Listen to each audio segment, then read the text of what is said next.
Jazakallah khairan kathiran kepada Tuan Guru Syekh. Nampaknya selain daripada menjawab persoalan saya, yang saya kira memang pembacaan yang agak terhad dengan ilmu yang kerdil, selain daripada itu ada penambahan maklumat yang sangat banyak dengan contoh-contoh, dan saya kira tuan-tuan dan puan-puan di bawah sana boleh faham dengan jelas insya-Allah, kerana kita pun sudah lama menonton sinetron daripada Indonesia dan sebagainya, jadi tak ada isu untuk tidak faham cara perbahasan daripada Tuan Guru Syekh insya-Allah.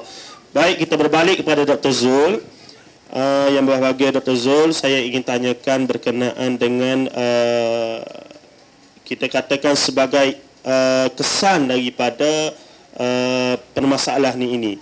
Melihat kepada perbalahan, kita namakan pernah satu ketika isu sampai takfir mentakfir, sebagaimana tadi dolalah terus dikatakan masuk neraka, maka apakah sikap yang wajar kami sebagai kita katakan orang awam yang masih kurang ilmu agama, yang masih sedang mencari untuk memahami agama dengan lebih dalam, apakah sikap yang wajar bagi kami untuk berhadapan dengan masalah bid'ah dalalah dengan bid'ah hasanah ini? Dipersilakan.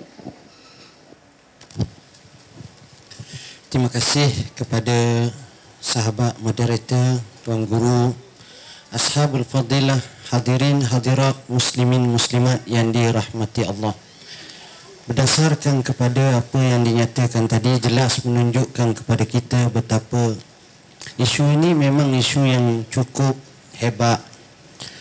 Isu ini memang cukup besar kalau kita tengok. Tapi dalam bentuk untuk nak kita faham dengan lebih baik, saya nampak antara perkara yang pertama ialah kita mesti belajar banyak, tuan-tuan. Tengok apa yang dikatakan oleh Tuan Guru tadi. Apabila kita cuba menhayati nas-nas itu, bukan semua yang am itu tetap diumumkan, tetapi mungkin berlaku pengecualian dan adanya pengkhususan dan takhsisnya. Jadi yang ini, elemen-elemen macam ini perlu disedarkan dan diberi kefahaman. Apa yang dikemukakan Himpun Al-Quranul Karim sebagai contoh. Bahasa yang digunakan yang lain pun sama, tuan-tuan. Saya secara berjenaka nak sebut satu kisah yang saya sehingga sekarang teruja dan teringat. Ketika di Syam bersama dengan sahabat-sahabat kawan-kawan, dia cerita satu kisah seorang yang nak ikut hadis Nabi SAW. Bagus. Siapa tak ikut hadis Nabi memang tak bagus, mesti kena ikut. Itulah sepatutnya. Jadi dia berdasarkan kefahaman dia. Satu hari kawan dia jemput dia, datang ke rumah. Ni Arab ni, bukan Melayu. Datang ke rumah. Bila datang ke rumah, dia dengan jubahnya, dengan serabangnya, dengan janggutnya, naik motor besar, motosikal, scrambler besar bawa.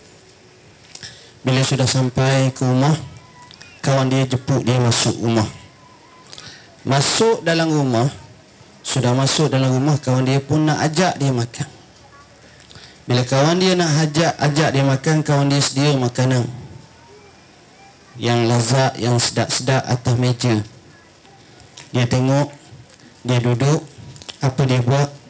Pertama sekali dia angkat meja tu, dia tumbangkan meja tu. Kawan dia pun terkejut. Tersilap, tak sengaja atau sengaja? Dia kata memang sengaja pun.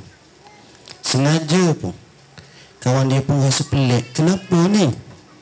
Dia kata Rasulullah SAW tak pernah makan duduk atas kursi dan atas meja macam ni. Kita belajar nas, dia duduk atas kaki dia seolah-olah macam seorang hamba. Jadi ini perbuatan yang bid'ah yang tak boleh.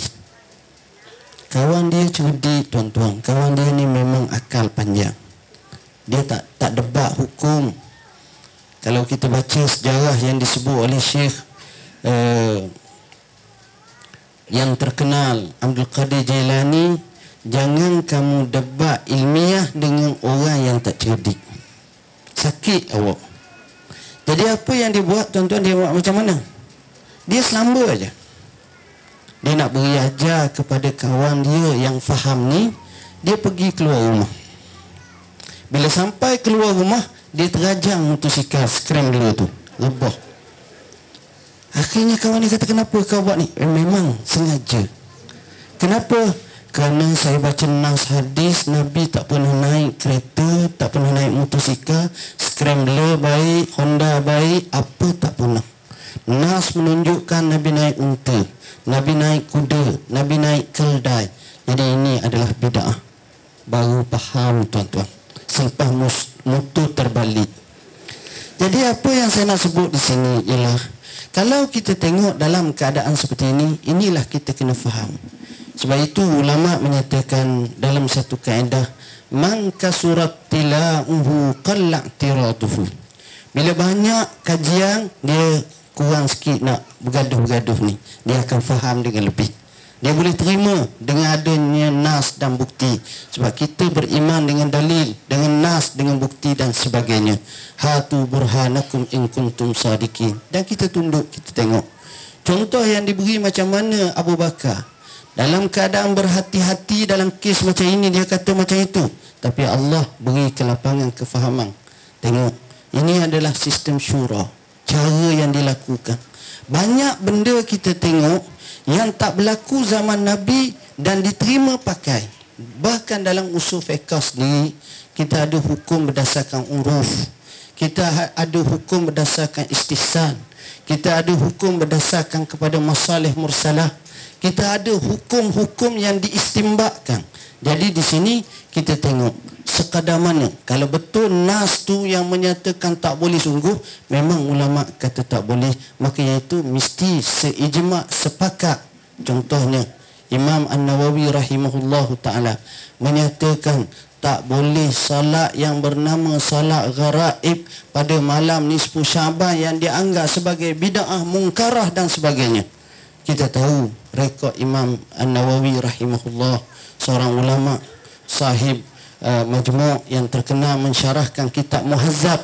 Jadi kita tengok dalam keadaan tertentu.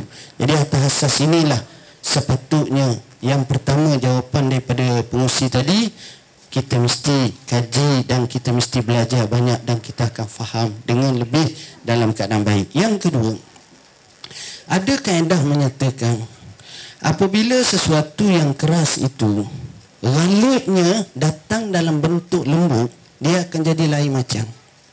Yang peliknya dari segi psikologi, apabila yang tak betul, bila dia datang dengan lembut, kita jadi serba salah, tuan-tuan. Dia tak betul, tapi dari dia datang dengan lembut, dengan keadaan yang ni, jadi serba salah. Kita nak marah kat dia, tiba-tiba dia datang, dia jamu kita nasi Arab, tak marah dah, tuan-tuan, senyum je. Jadi di situ kita pun akan berbahasalah dengan bahasa yang lain. Ini menunjukkan kepada kita bahawa cara yang kita kemukakan itu memang adalah amat penting. Bagaimana cara kita nak ajak mereka. Sebab kita ini saat yang sama apabila kita berdepan dengan seseorang, sekurang-kurangnya sifat sebagai murabbi, sebagai da'i mesti wujud pada kita.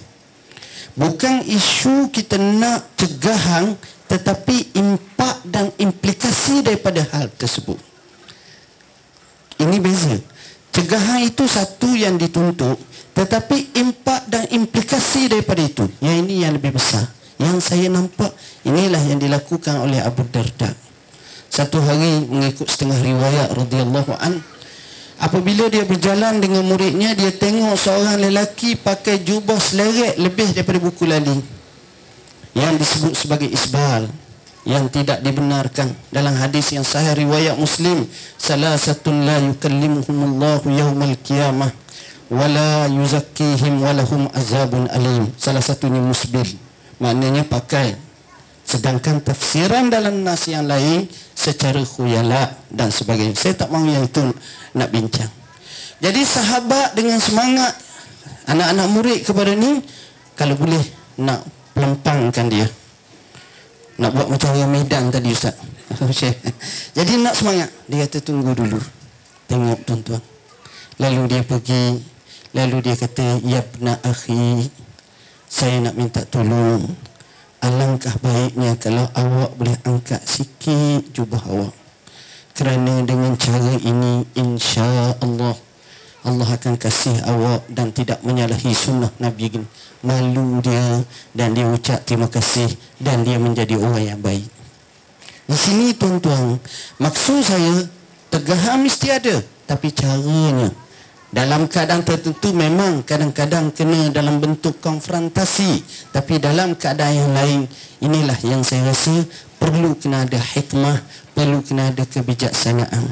Kita gabungkan dengan ilmu, kita gabungkan dengan kepakaran-kepakaran dan skill lain, skill dakwah. Sebab sekarang ni dalam keadaan kita bercakap, ada orang cakap kat kita, minta maaf Syekh, saya bukan tak boleh nak terima awak, tapi saya tak boleh terima cara awak. Dah nak cara macam mana kita kata, kita pun jadi nak marah lagi dah. Jadi di situlah yang saya nampak. Tapi saya begitu teruja dengan pendapat Fadilatul Syekh tadi, bagaimana kita boleh mengkaji dan kita cuba menyelongkar macam mana tindakan Abu Bakar dalam bukan satu kes, banyak kes, bahkan kadang-kadang terlalu tegas tapi kesannya cukup besar, sehingga Maulana Abil Hasan Ali Nadawi contohnya mengarang satu kitab Riddatun Wala Aba Bakrin Laha, memberi jawapan tindakan yang tepat dan mauqif yang sebenarnya. Umar, kita baca sejarah berapa banyak dia membina penjara.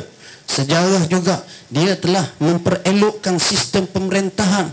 Sayyidina Uthman diceritakan tadi, dia azan 2 kali, sepatutnya sekali. Kenapa? Dipertikaikan oleh sahabat. Dijawab, kerana orang ramai. Zaman dulu kalau hilang barang binatang luqatah, lepas begitu je tak apa. Sayyidina Uthman suruh ambil. Kenapa? Kerana di situ pada zaman tersebut orang hati jahat ni banyak, dia sembelih pergi jual daging. Jadi banyak dah. Jadi di situ hukum berlaku.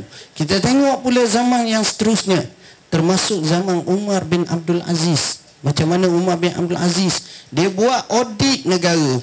Audit ni mana ada zaman Nabi memang audit gini ni. Bersungguhnya dia dalam bab pengaturan ekonomi baik, pentadbiran baik, begitu juga polisi dakwah yang cukup berkembang. Jadi di situ saya nampak kalau kita boleh besarkan maksud sebenarnya, di mana walaupun digunakan kalimah bid'ah, tetapi sebenarnya ia tidak menyalahi apa yang telah dinaskan oleh Rasulullah SAW, bahkan digalakkan mengikut apa yang dibahagikan oleh sebahagian ulama termasuk Imam Syafi'i rahimahullahu taala. Wallahu a'lam.